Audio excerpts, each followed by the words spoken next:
আপনারা জানেন যে অন্যান্য অনেক সংস্কার কমিশনের মতোই অর্থনৈতিক সংস্কার কোনো কমিশন হয়নি, তবে এখানে যেটা হয়েছে সেটা হচ্ছে অর্থনৈতিক একটা শ্বেতপত্র প্রণয়ন করা হয়েছে, যে শ্বেতপত্রে গত বছরের 15 বছরের অর্থনৈতিক দুর্নীতির চিত্র এবং ব্যাংকের দুর্বলতা ইত্যাদি, পাচার, এইসব বিষয়ে বিভিন্ন তথ্য উঠে এসেছে। আমি সেই বিষয়গুলোতে আপাতত যাচ্ছি না, তবে আরেকটি রিপোর্ট করা হয়েছে যেটা হচ্ছে উন্নয়ন বিষয়ক টাস্কফোর্স গঠন করে সেই টাস্কফোর্স একটি প্রতিবেদন দিয়েছে, যেটার ভিত্তিতে তারা বিভিন্ন উন্নয়ন বিষয়ক যেমন শিল্প, কৃষি এবং অবকাঠামো, বিদ্যুৎ ও জ্বালানি, এই সমস্ত বিষয়ে তারা আলাদা আলাদা করে রিপোর্ট পেশ করেছে। আমি এখান থেকে শুরু করতে চাই যে আপনারা জানেন যে গত 22শে এপ্রিল আন্তর্জাতিক মুদ্রা তহবিল চলতি বছরের জিডিপির প্রবৃদ্ধি 3.8% হবে বলে পূর্বাভাস দিয়েছে, যা গত 10 বছরের মধ্যে সর্বনিম্ন। যদিও তারা বলেছে 2026 সালে এই প্রবৃদ্ধি 6% হবে। আমরা জানি বর্তমানে অর্থনৈতিক গতি মন্থর হয়েছে, বিশেষ করে রাজনৈতিক অনিশ্চয়তার কারণে দেশি বিদেশি বিনিয়োগ মন্থর হয়ে গেছে। কলকারখানা যে হারে বন্ধ হচ্ছে ও শ্রমিক ছাঁটাই করছে, সে হারে কর্মসংস্থান বাড়ছে না, শ্রমিক অসন্তোষ বেড়েছে এবং তাদেরকে দমন করতে শিল্প পুলিশ হামলা করেছে, জেলে জীবন কাটাচ্ছেন অনেক শ্রমিকেরা।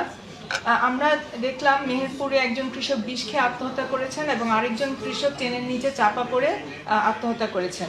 ঋণ নিয়ে নিঃস্ব হয়ে এবং পেঁয়াজের দাম না পেয়ে তারা আত্মহত্যা করেছেন বলে জানা গেছে। এবং উত্তরবঙ্গের জুড়ে আমরা দেখেছি কৃষকেরা আলুর দাম না পেয়ে পথে আলু ফেলে প্রতিবাদ করছে।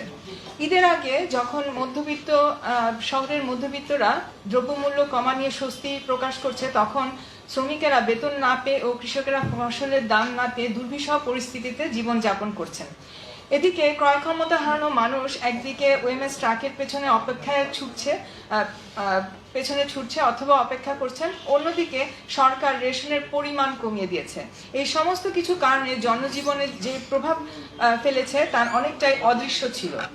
দাম কমার কারণে আক্রান্ত কৃষক, শ্রমিক বাদে অন্য শ্রেণী পেশার মানুষের দাম কমার কারণে স্বস্তিতে ছিল। আমরা দেখেছি যে রমজান মাসে খাদ্যদ্রব্যের মূল্য কমলেও বাজারে এখন আবার অস্থিরতা শুরু হয়েছে। আমদানিকারকদের সংখ্যা বাড়ায় কিছু পণ্যের দাম কমেছিল, এখন সবজির দাম আবার বেড়েছে। আলু ও পেঁয়াজের দাম বেড়েছে, কৃষকও ক্ষতিগ্রস্ত হচ্ছে। তেলের দাম বেড়েছে লিটারে 15 টাকা। রমজান মাসে শুল্ক কমানোতে তেলের দাম কমেছিল, এখন আবার বেড়ে গিয়েছে। ডিমের ও মুরগির দামও বেড়েছে। এক একটি পণ্য বাড়া কমার পেছনে আলাদা আলাদা কারণ রয়েছে। কিছু দাম বাড়া কাঠামোগত, আবার কিছু রয়েছে বাজার নির্ভরতা, কিছু পণ্যে আবার সিন্ডিকেটের প্রভাব লক্ষণীয়। আমরা দেখলাম দ্রব্যমূল্য সাময়িকভাবে কমলেও মূল্য নিয়ন্ত্রণে বাজার ব্যবস্থা নিয়ন্ত্রণ ও কাঠামো পরিবর্তনে মৌলিক কোনো পরিবর্তন এই সরকার করেনি। আমরা এই ফলাফল হিসেবে যা দেখছি, সম্প্রতি বিশ্বব্যাংক একটি নতুন পূর্বাভাস দিয়েছে। জাতীয় দারিদ্র্যের হার 18.7% থেকে 2025 সালে 22.9% হবে বলে ধারণা করছে। 39 মাস ধরে মূল্যস্ফীতি বাড়ছে, কিন্তু সেই অনুপাতে মজুরি বাড়েনি বিধায় মানুষের ক্রয় ক্ষমতা কমেছে। এর মধ্যে অতি দরিদ্র মানুষের সংখ্যা, যাদের দৈনিক আয় $2.15 নিচে ছিল, তার হার দ্বিগুণ হয়ে 9.3% হতে পারে বলে তারা পূর্বাভাস দিয়েছে। এর ফলে অতি দরিদ্র মানুষের সংখ্যা আরো 30 লাখ হতে পারে বলে ধারণা করা হচ্ছে।